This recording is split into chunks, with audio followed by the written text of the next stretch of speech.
Ready to turn that real estate lemon into lemonade? Today, we're diving into Zillow to uncover hidden gems ripe for flipping, and I'm going to show you exactly how to spot them. First, head to Zillow.com and enter the city or area you're interested in flipping houses. Now for the magic, let's refine our search. Click on the filters button. This is where we'll narrow down the properties to find the diamonds in the rough. Start with the basics. Set your price range. Look for properties priced lower than the average for the area, indicating potential undervaluation. Consider bedrooms and bathrooms too. Based on your flip strategy, the real key is to scroll down to the keywords section and search for specific terms.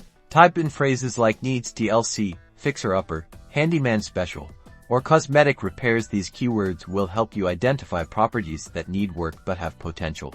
Now, examine the listings that appear. Look closely at the photos. Obvious signs of disrepair like damaged roofing, outdated interiors, or overgrown yards can signal a good flip opportunity. Pay attention to how long the property has been on the market. A long listing time can indicate issues that make it harder to sell, and that is an opportunity for you to swoop in. Finally, compare the listing price to comparable properties in the area that have been renovated. This will help you estimate your potential profit margin after renovations. Happy flipping!